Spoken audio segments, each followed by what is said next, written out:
একটা অবাক করা হাদিস শোনায়। ফাতেমা এমন একজন বউ ছিলেন যিনি তার স্বামীর কাছে কোনো আবদারি করতেন না, কোনো কিছু চাইতেন না। তো একদিন স্বামী আসছে আলী, এসে বলছে, এই ফাতেমা, তুমি আমার কাছে কোনো কিছু চাও না কেন?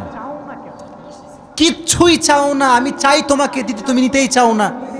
আজকে তুমি এমন একটা কিছু চাইবা যেটা খাওয়ার জিনিস হবে, আমি তোমাকে নিয়ে এসে খাওয়াবো, আমি তোমাকে নিয়ে এসে। তো ফাতেমা বলছেন, না দরকার নাই। কি দরকার, থাক না, কোনো প্রয়োজন নাই। তো আলী আজকে নাসরবান্দা, না আমি খাওয়াই ছাড়বো আজকে, বলো কি খাবা। তো চাওয়ার একটা লিমিটেশন আছে। উনি বললেন, আমার কিচ্ছু লাগবে না, জাস্ট বাজার থেকে একটা আনার নিয়ে আসবেন। কি নিয়ে আসবেন?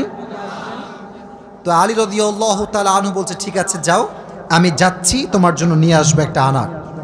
বের হয়েছেন নেওয়ার জন্য। এই মনোযোগ দিয়ে শুনবেন হাদিসটা, খুব মনোযোগ দিয়ে। বাজার থেকে একটা আনার কিনেছেন, কিনে যখন বাসায় ব্যাক করবেন, হঠাৎ করে একজন গরিব মানুষ আসছে, সে বলছে, আলী, আজ 3 দিন যাবত আমার পেটে কোনো খানা নাই, আমি বড় হতদরিদ্র মানুষ, খুবই ক্ষুধার্ত মানুষ, তুমি কি আমাকে কিছু খাওয়াতে পারবা? আলী রাদিয়াল্লাহু তাআলা আনহু এতটা দান করার মেন্টালিটি ছিল, এতটা ভালো মানুষ ছিলেন, বইয়ের কথা ভুলে গিয়েছেন, ওই আনারটাও আল্লাহর রাস্তায় দান করে দিয়েছেন। তো যখন আনার মানে হচ্ছে ডালিম, ডালিম, ডালিম। ও আচ্ছা, না বুঝতে বলা যাবে, কোনো সমস্যা নাই। আনার মানে হচ্ছে, নগরে ডালিম আছে না নাই?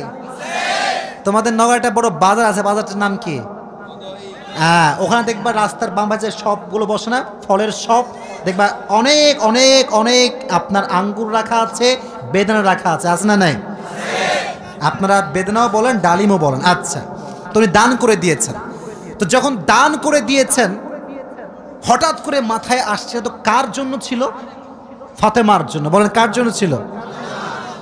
তো মনটা খারাপ যে জীবনে বউ একবার চাইলো, তাও খাওয়াইতে পারলাম না, মানুষকে দিয়ে দিলাম। বাসায় আসছে, মনটা খুবই খারাপ।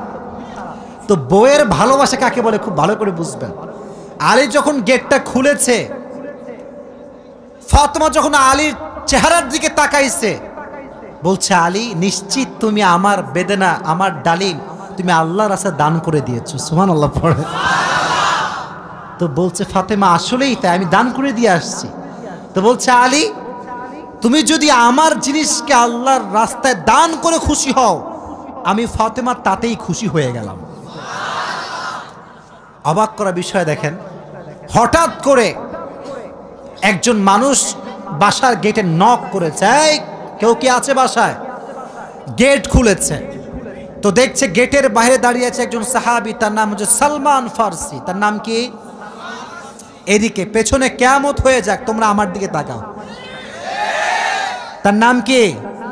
সালমান ফারসি। বলছে, কি হয়েছে আপনার, হঠাৎ করে আপনি আমাদের বাসায় আসছেন? বলছে, নবীজি তোমার জন্য 9টি আনার হাদিয়া পাঠিয়েছেন। আপনার সুবহানাল্লাহ পড়তে পারলেন না? কয়টি আনার? আরো জোরে। তো আলী বলছেন, নো, এটা আমার না, এটা আমার হতে পারে না। সালমান ফারসি বলছে, কেন? এটা তোমার জন্য পাঠিয়েছে। আলী বলছে, ভালো করে চেক করো, এটা আমার জন্য হতে পারে না। বলছে, কেন? বলছে, আল্লাহ তাআলা কোরআনে বলেছেন, মান জাআ বিল হাসানাতি ফালাহু আশরু আমসালিহা, যে আল্লাহর রাস্তায় একটা দিবে, আল্লাহ তারে 10 গুণ বাড়ায় দিবে।